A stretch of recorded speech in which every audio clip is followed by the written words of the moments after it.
ఆదిలాబాద్ జిల్లా వార్తల విషయానికి వస్తే జిల్లా కేంద్రంలోని కలెక్టర్ కార్యాలయం ఎదుట anganwadi teachers and helpers union ఆధ్వర్యంలో అంగన్వాడీ టీచర్లు ధర్నా కార్యక్రమం చేపట్టారు. గత ఎన్నికల సమయంలో కాంగ్రెస్ పార్టీ తరఫున ఎన్నో హామీలు ఇచ్చారని, ఇప్పుడు కాంగ్రెస్ ప్రభుత్వం అధికారంలోకి వచ్చినప్పటికీ కూడా గత 15 నెలలు కూడా తాము ఎన్నో మార్లు ఆందోళన చేసినా ప్రభుత్వం మాత్రం ఏమాత్రం పట్టించుకోవడం మీద ఆందోళన వ్యక్తం చేశారు. ఎన్నికల సమయంలో ఇచ్చిన హామీలను వెంటనే నెరవేర్చాలని డిమాండ్ చేశారు. తమకు నెలకు 18,000 రూపాయల వేతనం ఇవ్వాలని, అలాగే ప్రభుత్వ పరంగా వచ్చే సౌకర్యాలను కల్పించాలని, ఈ పక్షంలో తమ ఆందోళనను మరింత ఉధృతం చేస్తామని హెచ్చరించారు. ఇప్పటికే 48 గంటల పాటు రిలే నిరాదరణలు చేసి ప్రభుత్వానికి వినవించిన ప్రభుత్వం ఏమాత్రం పట్టించుకోవడం లేదని అంగన్వాడీ టీచర్లు అలాగే హెల్పర్స్ ఆందోళన వ్యక్తం చేశారు. ఇక మరో వార్తా విషయానికి వస్తే జిల్లాలో జొన్న పంట కొనుగోలు కేంద్రాలను వెంటనే ఏర్పాటు చేయాలని డిమాండ్ చేస్తూ రైతులు ఈరోజు జిల్లా కలెక్టర్కు వినతి పత్రం సమర్పించారు. జిల్లా కేంద్రంలోని కలెక్టర్ కార్యాలయంలో ఏర్పాటు చేసిన ప్రజావాణి కార్యక్రమంలో జిల్లా కలెక్టర్ రాజాశీషాన్ని కలిసి తలమడుగు మండలం కజ్జల గ్రామస్తులు వినతి పత్రం అందజేశారు. ఇప్పటికే పంట చేతికొచ్చిన సమయంలో అకాల వర్షాలు తమకు ఎంతో ఆందోళన గురి చేస్తున్నాయని ఏప్రిల్ నెలలోనే జొన్న పంటకు సంబంధించిన కొనుగోలు కేంద్రాలను ఏర్పాటు చేయాలని డిమాండ్ చేశారు. అలాగే ఎకరానికి 20 క్వింటాల దిగుబడి వస్తుందని, అయితే ప్రభుత్వం మాత్రం గత సంవత్సరం కేవలం ఎకరానికి 12 క్వింటాల జొన్నలు మాత్రమే కొనుగోలు చేసిందని, అయితే తాము మిగిలిన 8 క్వింటాల జొన్నలను ప్రైవేటుగా వ్యాపారులకు అమ్ముకొని నష్టపోయామని ఆందోళన వ్యక్తం చేశారు.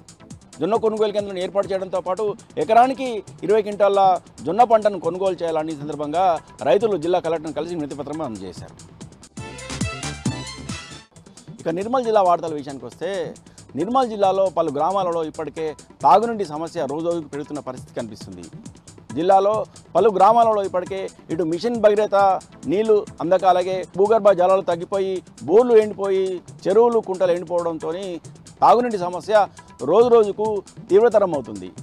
కుబీర్ మండల కేంద్రంలోని దోబీ కాలనీ అలాగే జై శ్రీరామ్ కాలనీలలో నిన్న అర్ధరాత్రి 1 గంట వరకు కూడా తాము తాగునీటి కోసము రోడ్లపై నిలవాల్సిన పరిస్థితి ఏర్పడిందని గ్రామస్తులు ఆందోళన వ్యక్తం చేశారు. ఓవైపు మిషన్ భగీరథ పైప్ లైన్లు సరిగా పనిచేయడం లేదని, అలాగే భూగర్భ జలాలు తగ్గిపోయి బోర్లు ఎండిపోయాయని గతంలో ఇప్పటికే అధికారులకు ఫిర్యాదు చేసిన అధికారులు ఏమాత్రం పట్టించుకోవడం లేదని, ఇప్పటికైనా తమకు తాగునీటి సమస్యను తీర్చాలని కుబీర్ మండలంలోని దోబీరాట్ కాలనీ అలాగే జై శ్రీరామ్ కాలనీకి చెందిన ప్రజలు ప్రభుత్వాన్ని డిమాండ్ చేశారు. ఇక మరో వార్తా విషయానికి వస్తే కడెం మండలంలోని ఉడుంపుంగ్ గ్రామంలో తాగునీటి కోసము ప్రజలు పడరాని పాటు పడుతున్నారు.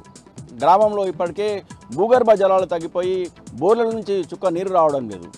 అలాగే చెరువులు కుంటలు ఎండిపోవడంతో ఉన్న ఒకే బావి వద్ద తాము గంటల తరబడి నిలబడి తాగునీటి కోసము పడరాని పాటు పడుతున్నామని ఆందోళన వ్యక్తం చేశారు. గ్రామానికి 2 కిలోమీటర్ల దూరంలో ఉన్న ఒకే ఒక బావి వద్దకు వెళ్ళి తాము తాగునీటి తెచ్చుకుంటున్నామని, ఇప్పటికైనా ప్రభుత్వ అధికారులు వెంటనే స్పందించి తమకు తాగునీటి సమస్యను పరిష్కరించాలని